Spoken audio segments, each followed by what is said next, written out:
Welcome to Unfair Commentary by the Unqualified. I am Adam. It has been a nice few months since I've done this podcast. I'm listening to my car again because I'm in the middle of running errands, and the idea came to me while I was doing that. I did an episode on dog whistling. I think that was the last episode I did. It was about dog whistling. I'll look back when I upload the episode, and I'll know then, but as of right now, I think that's the last episode that was about dog whistling. I want to take a minute to talk about that in a broader sense, and kind of why we got to where we are today. So now, this could be a weird intersection of what I talk about on 30-minute reviews, as well, where we discuss pop culture on there. And in the last few weeks, pop culture and politics has really intersected in a way that's kind of unique.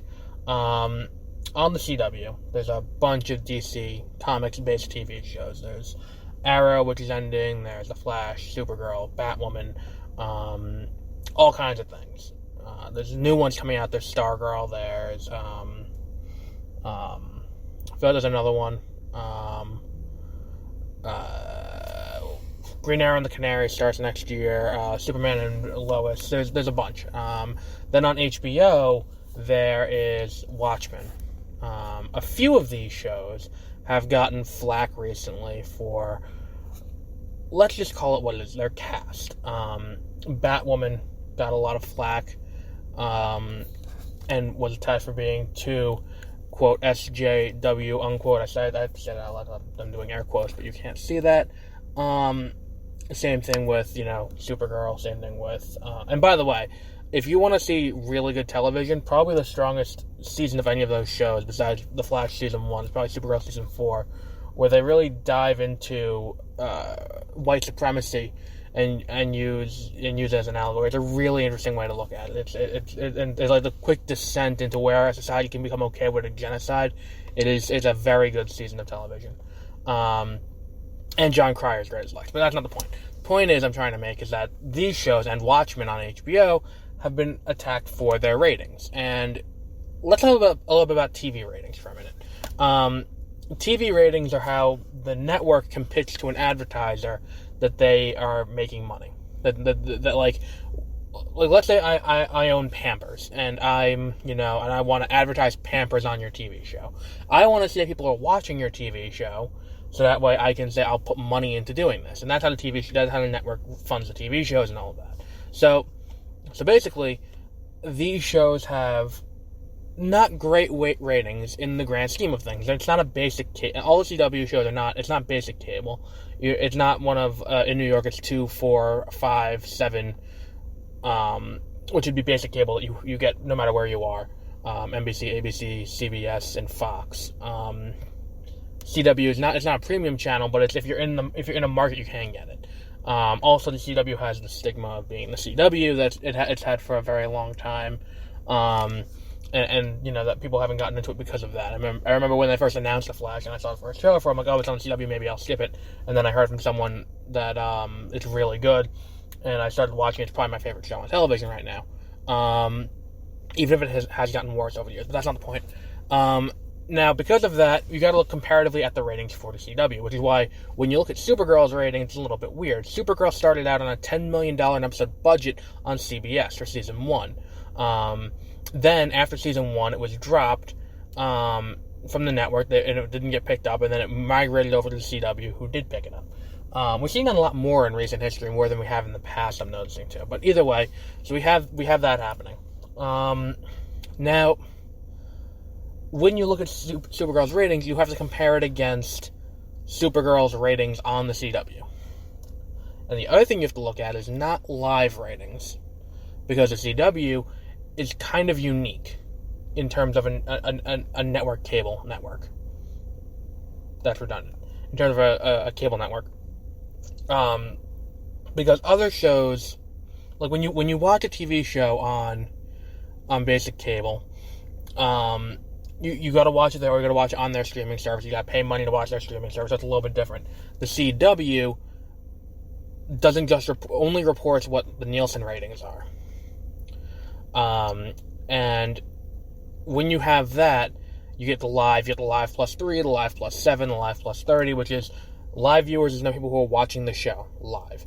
Live plus 3 is live plus 3 days. Live plus 7 is live plus 7 days. Live plus 30, and so on and so on. That is more important to the CW, the farther out you get, because they still get paid if you watch it. So, like, you can say people aren't watching the show live, which is what a lot of these right-wing, news sources, entertainment news sources, point to. They say, look, no one's watching the show live. Supergirl last week, when it came back post-crisis, Supergirl and Batwoman averaged 800,000, I think, on live. Now, keep in mind, both of these shows were up against the NFC Championship game, and both of these shows will not be taking a hiatus for the Super Bowl, I don't think. I know The Flash comes back that week. I don't think these shows are going to be taking a hiatus for the Super Bowl or for the Academy Awards. So they got stiff competition because they're on Sunday nights. But the overlap between someone who watches Supergirl and Batwoman and someone who's watching the NFC Championship game is relatively low. I'm talking the individual watching it. In a household, however, that could be different. Now, if you're watching a sporting event needs to be watched live. That's not really something you can debate, because it's something that you can't really go back and watch later because of how apps will update you throughout the game. If you're into sports, you're going to have the ESPN app or something like that, and it's going to update you continually about the score. And the thing is, too, I don't know about anyone else, but if I'm at work and I miss a football game, I'm not going to record the football game to watch later. However, if I am at work and it's the difference between a live sporting event and a narrative TV show. If I'm at work and I miss The Flash or something, I'm definitely going to record it or watch it on demand later. You can't go on demand and watch a sporting event. It's the live viewership of a sporting event is the most important. That said, for something like Supergirl, the farther out you get, the more people watch it. And why is that? Because then people watching it on their own time, and not only watching it on their own time on demand or on DVR or anything like that, they're watching it on the app. The app has ads. So you're still paying, but you're not paying in the same way you would as if you were to do, what's it called, if you were to do a subscription service to, like, Peacock when it comes out, or to CBS All Access. Now, why is this important? This is the breeding ground of conspiracy theories, and a lot of times it's rooted into anti-Semitism. The misinformation is where this comes from. Because this isn't explained to people, and people have an antiquated view of how TV ratings work. Where back in the day, especially back before there were reruns, the only thing that mattered was a live viewer. Okay, and then even as it went on, as the workforce was 9 to 5, the primetime viewership was, king. What was being watched live mattered. Then on demand happened, then TiVo happened, then DVRs happened that weren't just TiVo, and that number became less relevant. That's why we have the L plus 3, the L plus 7, the L plus 30, is because those numbers are what matters. Because all it matters is that the advertiser's ad is being watched at the end of the day. They don't care when you watch it, they just care that it's watched. So, what does this mean? When you report on the live numbers, so let's look at it like that. We report on the live numbers for Supergirl from last week, 700,000 or 800,000. It actually had more than Batwoman, which was surprising. 800,000 viewers watched Supergirl last week, or on Sunday. Now, if I'm watching that, then at that time, let's compare it to another show that's airing in the same time slot. They're not going to compare it to another show airing in the same time slot on Sunday. They're going to compare it more to an aggregate. What does the average show that get picked up on a major cable network get picked up as? And that's going to be like a Blue Bloods or a Family Guy or anything like that. How does that number compare to Supergirl's number? In a vacuum, that's not a good place. That's a good way to say Supergirl should be canceled. And if you're looking at it like that, then yeah, that makes sense. But if you don't take into consideration the grand scheme of how this thing works, and on top of the fact that Warner Brothers loves having these shows on the network, and they love having this, it's a huge advertisement for the entire comics division of it. It's a huge advertisement for the other shows that are there because they're interconnected. It's an advertisement for for DC Universe, for HBO Max when that comes out, because they're pulling in all of these other things. And the question becomes, why are they still running the show? Why are they putting money into the show and keeping it on the air if it's not making back the money. That doesn't make business sense.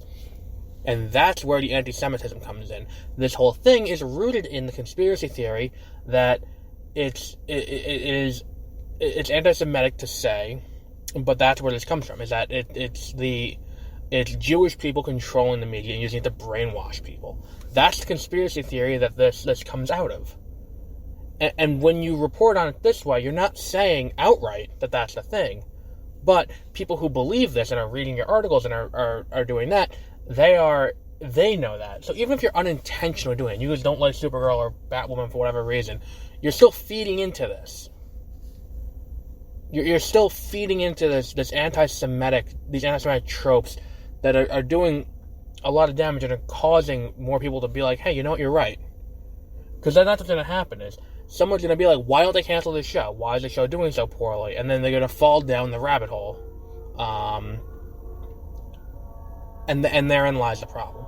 Now, we can't do anything about that.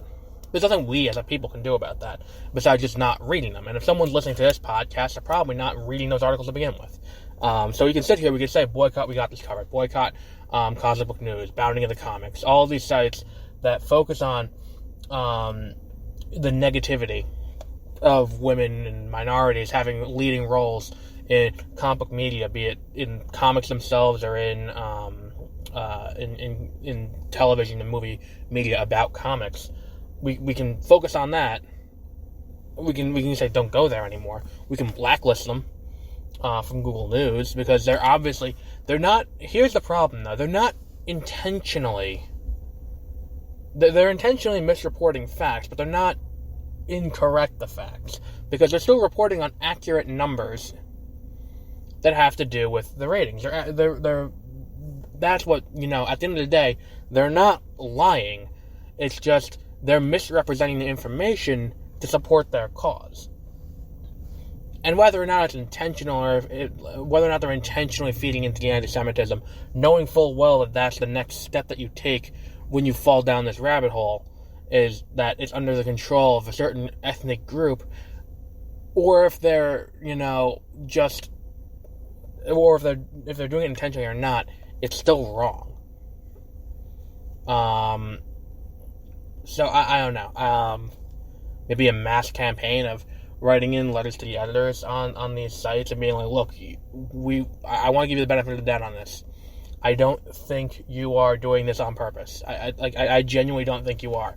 But in your effort to generate your own income off the back of someone else, and that's genuinely what they're doing, is that they're generating clicks on their article, which then generates which then generates income for them by hate at the end of the day. I just don't know how to address this problem. Search engines could blacklist sites that openly feed into anti-Semitic anti-Semitic imagery. They can and not show their results. Google could stop showing these results on Google News. I have them blacklisted, like them, Breitbart, Washington Examiner, all these people who outright lie or show misinformation as fact. Google News could blacklist these things, but they're not going to, because then they get accused of political bias, which is this weird place we're in right now, where being pro-anti-Semitism is a political view, and we're just kind of okay with that. Because at the end of the day, that's what these conspiracy theories come back to. And they know that when they say it on Twitter, they can't outright say the Jews are doing this, because that's going to get you banned, and that's going to shut you down from the platform. They know they can't do that, but they can edge the line to where you go yourself and you look into it. That's what I did. I looked into this, and I'm trying, because I wanted to see what would be the next step. What's the belief here? Why would the network be pushing it? And the belief is that it's to corrupt the quote-unquote non-Jew and make them into, and make them, like, the whole thing is just so racist. It's disgustingly racist, this whole thing. Like, like, everyone's just kind of okay with this. This is where we are as a society. We're just kind of okay with this. We'll wrap up there for today. For the next 15 minutes, I gotta get lunch and then pick someone up, and it's got a day ahead of me. So yeah, we'll wrap up there for today. So if you see these articles and you listen to this podcast, so you probably know a little bit about.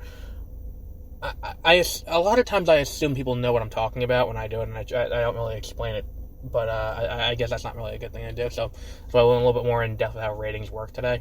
But keep in mind, anytime you see these articles that are people who are like, oh wow, they're keeping these shows on the air despite having bad ratings. Oh, Star Wars is dying. No one's actually watching it. Oh, Captain Marvel didn't actually sell the tickets. It did. They bought the tickets up themselves.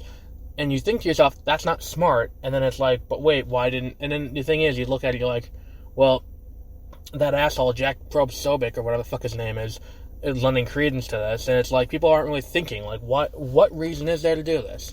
Because at the end of the day, the whole brainwashing thing with Captain Marvel is like, why are they buying their own tickets to make it look like it's not a failure? Why? Like, but then they're spending their own money again, and it's like, let's double our loss. Just like, none of it makes sense.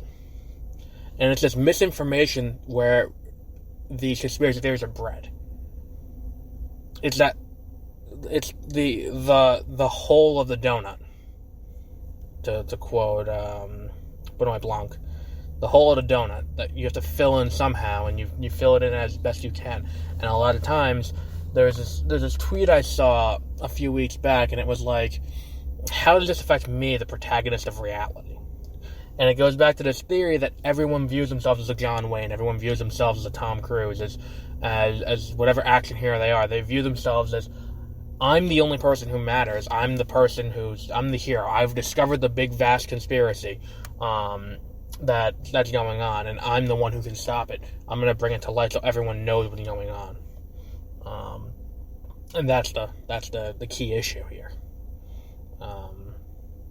So yeah. For real, we'll wrap up this time. The impeachment trial in the way, so we will be doing an episode about that in the near future. I'll be back at work, so, we'll be figuring out what we're going to do over there. And yeah, have a great rest of your week.